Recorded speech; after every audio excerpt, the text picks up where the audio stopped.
The air in the corner office is filtered so aggressively, it feels thin, like breathing at a high altitude. Marcus hasn't blinked in nearly a minute. He is looking at the blue ink of my signature on the final page of the document. The paper is heavy, cream-colored, and silent as he slides it into a leather-based folder. There is no sound in the room except for the low, consistent hum of the air purifier in the corner. Outside the floor-to-ceiling glass, London is a blurred grey smear of rain and taillights. But in here, everything is sharp. It's about the symmetry of silence, Marcus says. He doesn't look up.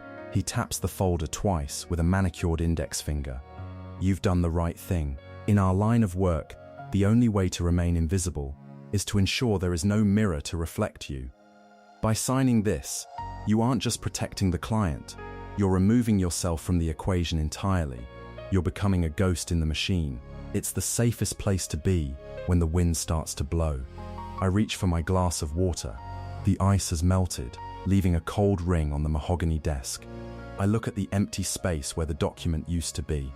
I thought the non-disclosure went both ways.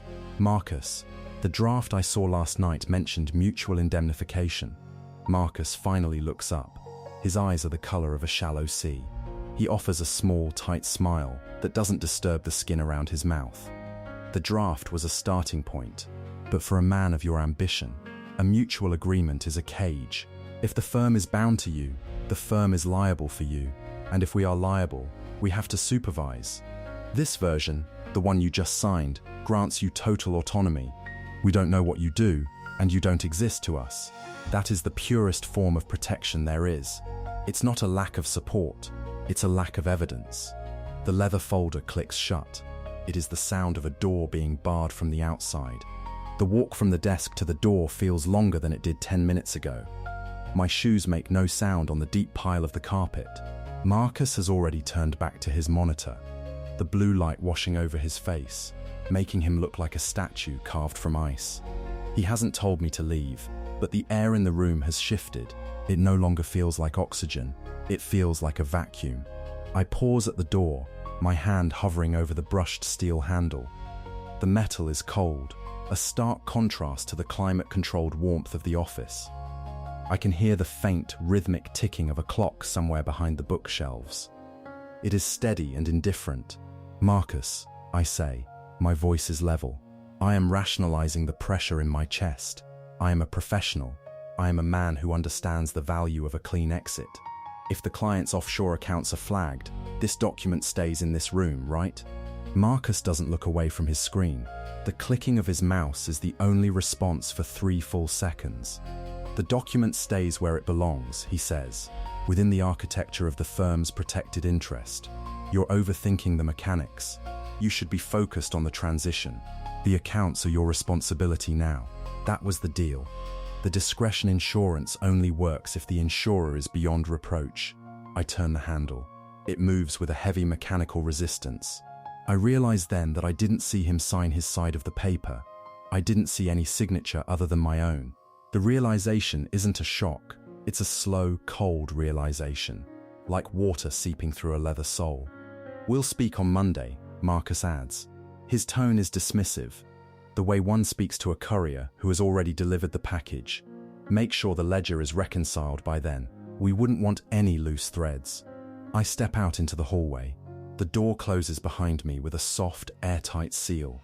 The hallway is long, white, and empty. I am a ghost in the machine, just as he said.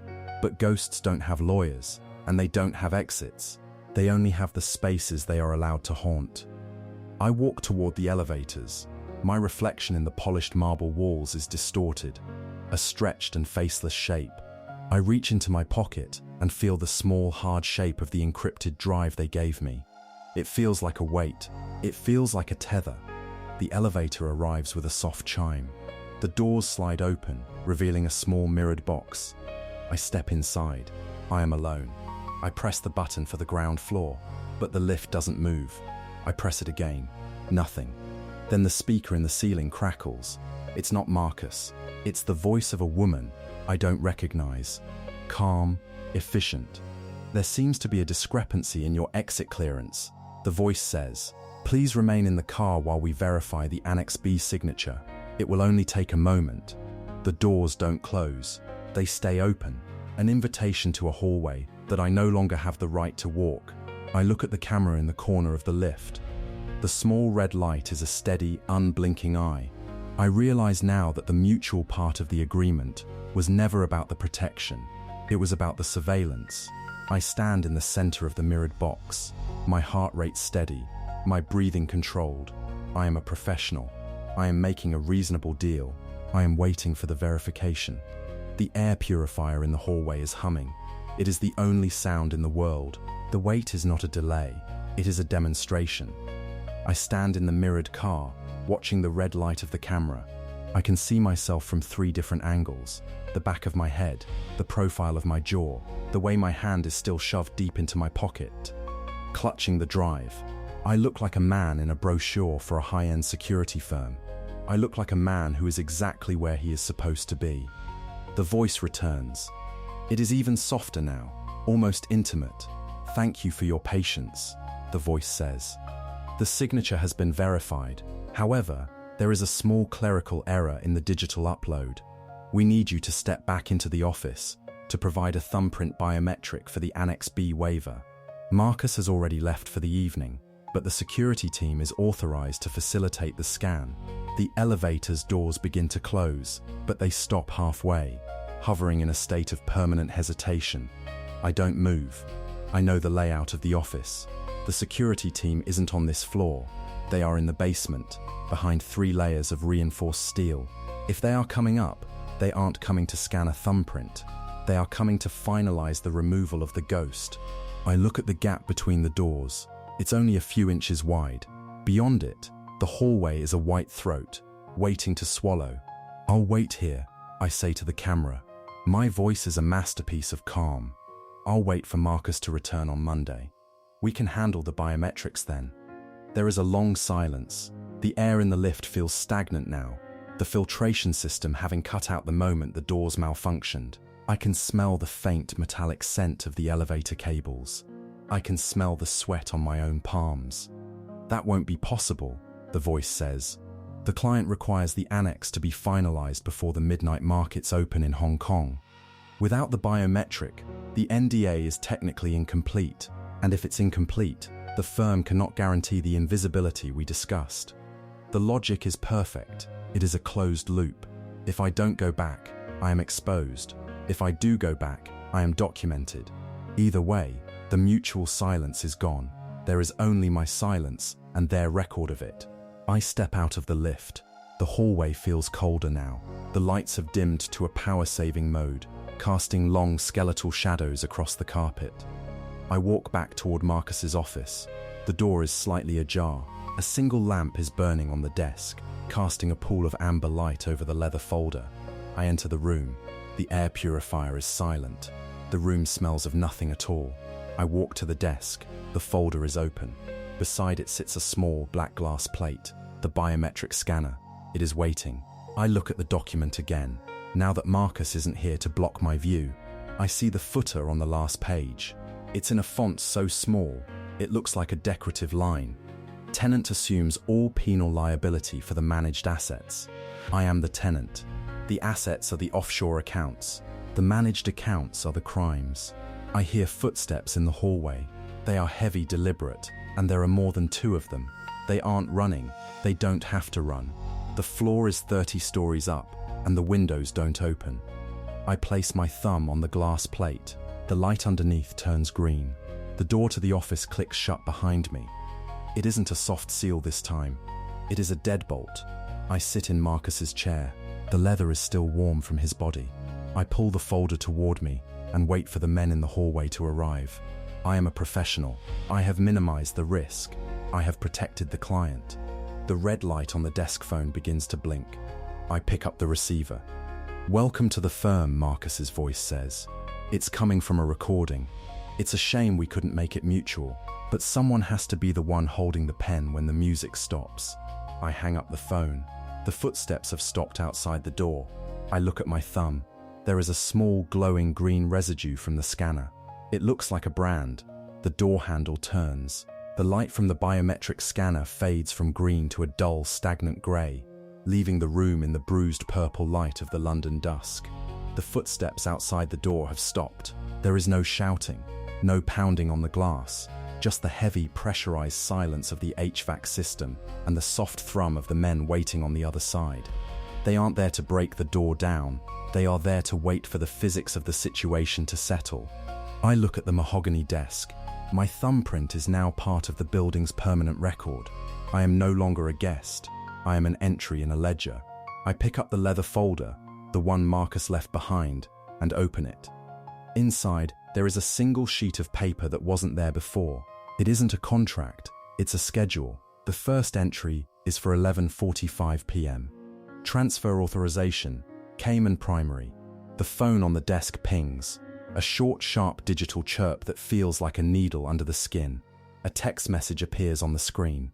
The exit is through the service lift. It requires the biometric you just provided. The car is waiting in the basement. This is the trap. The choice that feels like an escape. If I stay here, the men outside the door eventually come in, and I am a ghost in a room with no witnesses. If I take the service lift, I am using the very signature that incriminates me to move the money that will destroy me. One is a physical end. The other is a legal one. I am being offered the chance to walk out of the building as long as I carry the weight of the firm's sins out with me. I stand up. My legs feel like they are made of glass. I walk to the hidden panel behind the bookshelves where the service lift is located. I press my thumb against the small recessed sensor. The sensor glows green. The panel slides back with a sound like a heavy sigh. The sound of air moving from a high-pressure zone to a void. Inside the lift, the walls are brushed steel, unpolished and cold. There is no mirror here to distort my reflection, just the dull grey reality of the box. I press the button for B3. The lift doesn't drop. It descends with a slow, controlled vibration that I can feel in my teeth. This is the sensory anchor, the subtle, rhythmic grinding of the lift cables, a sound that says I am being lowered into a place where the sun doesn't reach. The basement is a cavern of concrete and fluorescent hum.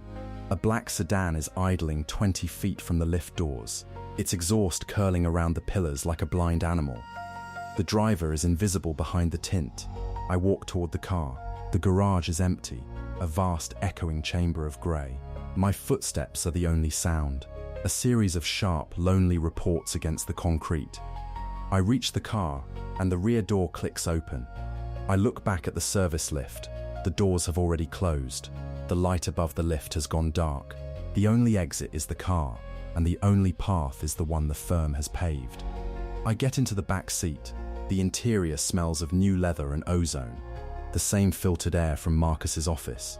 The door closes, and the child locks engage with a sound that is final, a heavy thud that marks the failure point. The car begins to move. We aren't going toward the street ramp. We are moving deeper into the garage, toward a section that isn't on the building's maps. We've reached the final signature, a voice says from the front seat. It's not Marcus. It's the efficient woman from the elevator. I look at the driver's mirror. I can only see her eyes. They are calm, professional, and entirely devoid of malice. The client is pleased with your cooperation, she says. The transfer is complete. You are now the sole signatory for the Cayman primary accounts. I look at my hands. They are steady. I am a professional. I am making a reasonable deal. Where are we going, I ask. To the airport, she says. You have a flight to catch. It's a one-way ticket. We've found a very quiet place for you to reside. It's outside of any extradition zone. She turns a corner, and the headlights sweep across a heavy steel gate that is beginning to rise. You should be happy, she adds, her voice dropping to a near whisper. Most people in your position don't get an exit. They just get the silence. The gate clears the roof of the car. We emerge not onto a London street, but into a private tunnel, a long white-tiled throat that leads away from the city. I lean back into the seat. I am a ghost in the machine. I am a man who thought the NDA was mutual. I am a man who is now the only evidence left of a crime I didn't commit, moving toward a sanctuary that is just another word for a cage. The car speeds up, the engine a low, predatory growl in the enclosed space. I close my eyes. I can still hear the grinding of the lift cables. I can still feel the green glow of the scanner on my thumb. The deal is done. The door is locked. I am exactly where they want me to be.